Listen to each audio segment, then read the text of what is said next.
Hey guys, welcome back to JR14. Here I am with another video for you guys today. Now, as you can see, we're back with Project Budget Build Civic.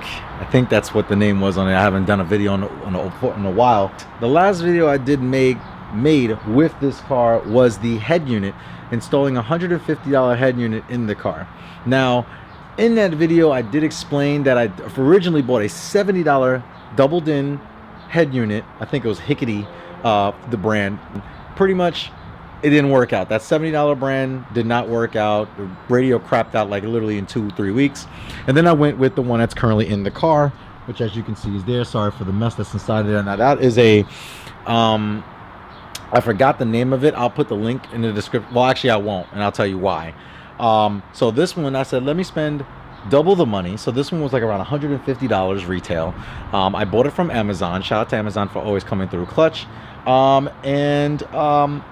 It worked out well, but then as time went on, a few months later, we started noticing things started messing up. So for instance, this does have Apple CarPlay, and the Apple CarPlay intermits. It sometimes works, sometimes doesn't. The interface sometimes shuts off on its own. The whole radio sometimes, resets itself. It's a little bit annoying. So I figured instead of going with these Chinese brand radios, I should actually go with a better brand. Now everyone seems to think that I should just go ahead and get like a Pioneer or a Kenwood radio. Yes, those radios are definitely high quality, great, perfect for sound, perfect for interface, but they are expensive. I'm talking about the cheap, I believe the cheapest Pioneer radio that's a doubled in screen with Apple CarPlay feature is like almost $400.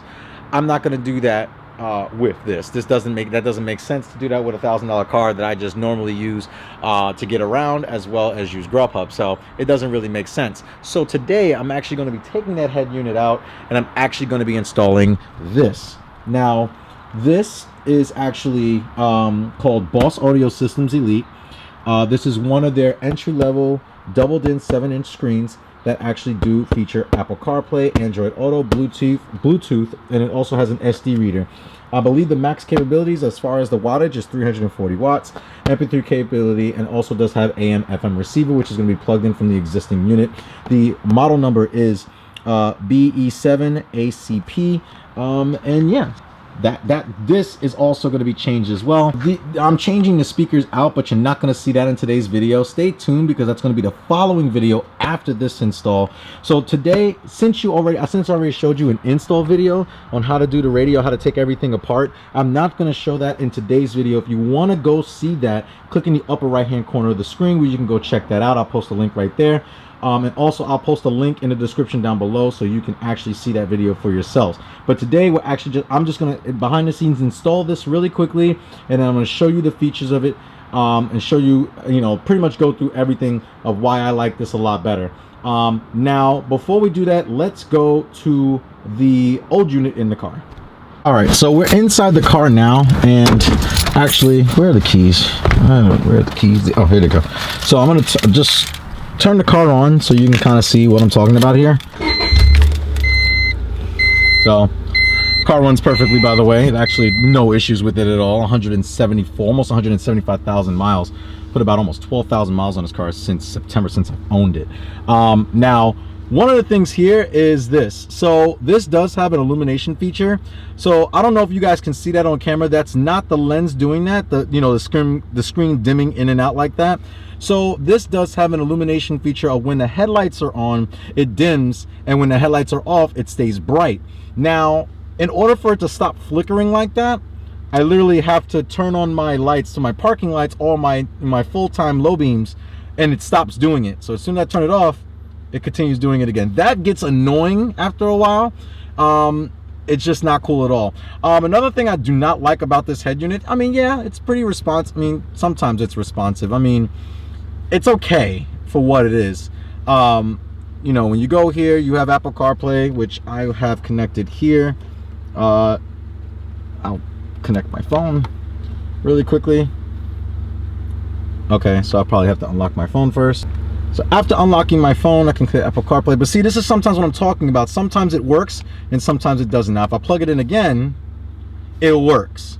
So sometimes it does this all the time, and it's stupid. It gets really annoying, and I do not like that. And it takes forever to load. And see, it still doesn't do it. So now it's not doing it. I don't know why. It just worked. But I don't need that.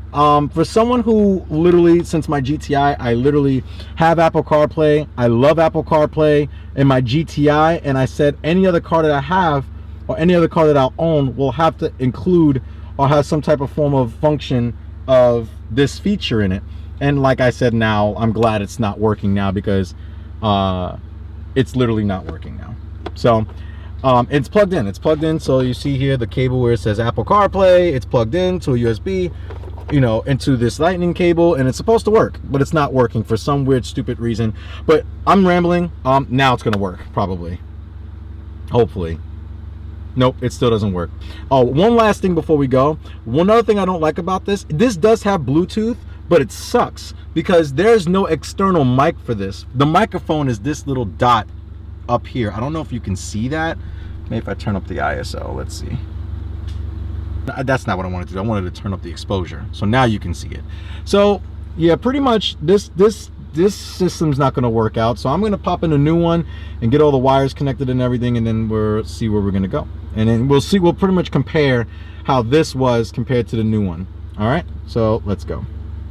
All right, so obviously also what I wanted to do is I wanted to do a full unboxing for you guys, so to show you what comes in this package. So this is the wiring that's for everything, and the good thing about this compared to the other one is that this is labeled. Every single piece of the wiring here is labeled as something. There's going to be a couple that we're not going to use, but it's here if we need it, so we have that. And also another positive thing about this one, it comes with a microphone. So this way I'm going to plug it up to, I'm going to mount it on the top of the headliner, so that this way when I'm on phone calls, I don't have to keep using my AirPods to hear my phone calls. I can literally just mount the mic somewhere, and it should be a lot easier to do. Comes with an instruction manual and warranty information here. Put that side, and then obviously we're going to get to the good stuff. So now the last thing in here is the actual head unit itself. All right, so this is the head unit here. It actually is really good build quality. It actually does take up a good size inside the inside the dashboard. The other one was pretty thinner than this. But there's a lot of mounting holes, so it pretty much works with the existing brackets. They also include brackets in that first package I told you about down there. Also is all the connectors that you're going to need in the back, and also the front camera if you wanted to install it. There's other inputs later on, USB charging, and then this one's for Apple CarPlay here. So maybe later on I will get a USB cable and run it through in case if someone just wants to charge their phone. Now as far as the quality of the screen, it does also comes with like this little trim piece that pops off as well. So this should look a lot cleaner in the dashboard than the other one. The buttons are nice, high quality as well. No, good overall, pretty much overall. Like it has like these official labels on it. I know that's not really what you look for in a radio. It's really about the sound and the quality of the interface, so hopefully it is good, but this should fit really, really nicely in the dashboard. So without further ado, let's go ahead and get this installed so I can show you guys how this is in the car. I almost had it. Here we go. All right, you guys ready? Awesome.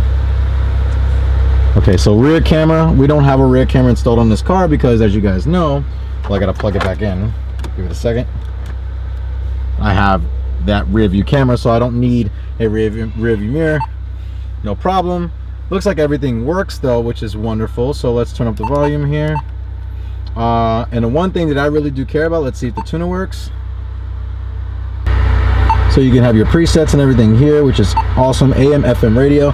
But my thing is, let's see if Apple CarPlay works. So I have my wire routed behind the radio, so it's a much cleaner look. So let me go ahead and plug my phone up. All right, so this is awesome. Apple CarPlay does officially work on here. It works well. So pretty much it's the new interface. It's already updated. Always at the same place. So this is awesome. So it's very responsive too, which is what I really like. Like it's a lot more responsive. The graphics are a lot better. And yes, the illumination works. When the headlights are on, it dims automatically. And it fades in and out. That's like a nice feature. My other one just like glitched on and off. This one's actually pretty cool. So I really like this system. This system is pretty great. it's really intuitive too. Like, so for instance, you know, it really is responsive. That's one thing I really do love about it. The clarity of the screen is much better than the other one for sure. And especially the way it looks inside of this the trim piece here. The other one had a lot of gaps and spaces, but considering the fact that this is a true 7-inch, it actually fills in the gaps quite nicely. I did not have to use the brackets that come with it. It worked with the existing Honda brackets, which was nice. And I have my mic set up here, so pretty much if I need to go ahead and make calls, then I have a microphone right there in the corner, so you can pretty much hear me talking when I'm on the phone. And if you want to go back to the interface, you go back here. It's kind of interesting how this is all set up. Maybe I will add a rear camera later on.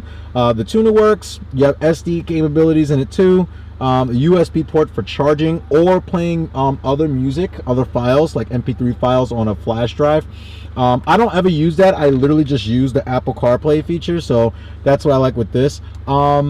I love the fact that it automatically set the time based on my phone, so that's pretty cool. The other radio that I had never worked as far as the time. It always, even though no matter how many times I set up the radio and so many times I set up the feature, set up the time, it always forgot the time later on.